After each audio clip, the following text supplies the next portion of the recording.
Bonjour, je suis le frère Pascal. Je vais vous faire un exposé sur le parler en langue. Qu'est-ce que le parler en langue?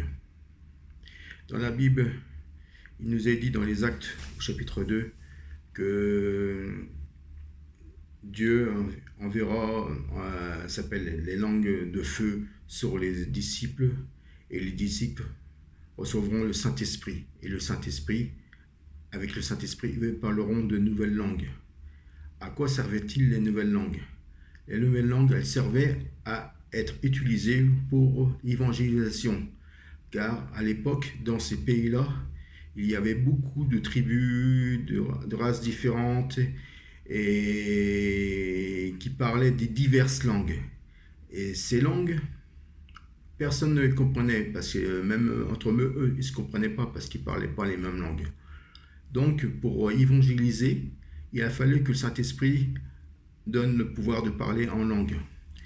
Et ces langues, et le fait de parler ces langues a permis d'évangéliser toute tribu et race qui existait dans l'époque dans ce pays, ce territoire. Et c'est là que nous voyons que dans la Bible, c'est ce que nous voyons, c'est que c'est vraiment des langues humaines. Ce n'est pas que ce que nous voyons dans l'Église actuellement. Car nous voyons maintenant dans les Corinthiens, si nous venons dans le livre de Corinthiens, il nous parle de langues, de parler des langues, donc qui est incompréhensible.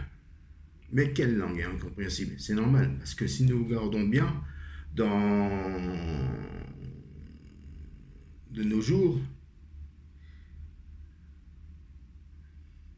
si moi je parle en baoulé, par exemple, à un Français, pour lui c'est une langue incompréhensible. Parce que ça, il ne comprend pas. C'est un mystère pour lui. C'est ça qu'il veut dire. Parce que par exemple, si je vais dans une église, je suis le seul qui parle le français. Je vais dans une église que tout le monde parle le baoulé.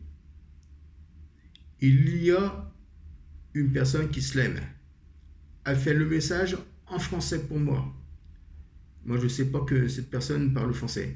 Et cette personne parle en français.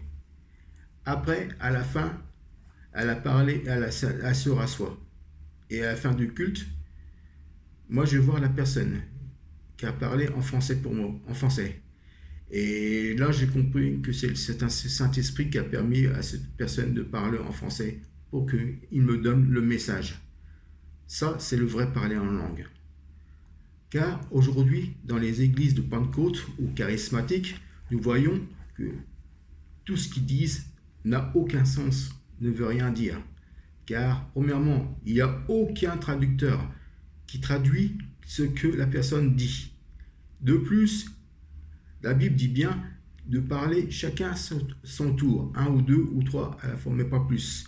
Mais là, on voit qu'ils sont environ, tout le monde parle en charabia, parce que pour moi, ce langage n'est pas une langue, mais un charabia, qui ne veut rien dire. Il n'a aucune traductrice, aucun traducteur, et c'est là que nous voyons qu'il y a un gros souci dans les églises de Pentecôte. C'est des langues qui ne viennent pas de Dieu. C'est des langues diaboliques. Quand nous voyons, par exemple, ceux qui parlent en langue, il y en a beaucoup qui tombent en transe. Et si vous regardez bien, personnellement, ce sont toujours les femmes, ceux qui tombent, jamais les hommes. C'est ça que j'ai remarqué.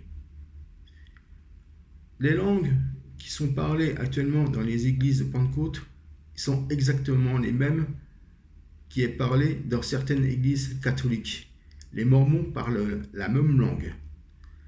Les Voodoo parlent la même langue. Les satanismes parlent les mêmes langues. Il y a beaucoup d'églises, beaucoup de doctrines qui parlent la même chose que les pentecôtistes. Des langues qui ne viennent pas de Dieu, mais bien du diable. Faites attention parce que le diable aussi parle en langue. Et son but, c'est de détruire toutes les églises. Pourquoi Dieu a instauré des langues? Pour évangélisation. Il faut que ce soit des langues qu'on comprenne. Si pour évangéliser, je parle en rakarabarabara, j'évangélise qui? Personne, rien du tout. Mais si je parle en anglais, ou en allemand, ou en chinois, les gens vont me comprendre. Donc, ils vont pouvoir me répondre. C'est ça, le but de parler en langue. Ce n'est pas du tout des langues qui ne veulent rien dire. Si tu parles une langue qui ne veut rien dire, tu vas faire comprendre. Les gens ne vont pas te comprendre. Et pour eux, c'est pas de sens. Les gens veulent être édifiés, mais il n'y a aucune édification. Ça ne veut rien dire. Le Saint-Esprit est donné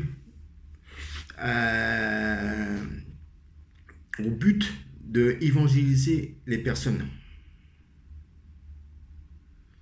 Et tout ce que nous voyons dans les églises actuellement, pentecôtistes, charismatiques, n'est pas de Dieu.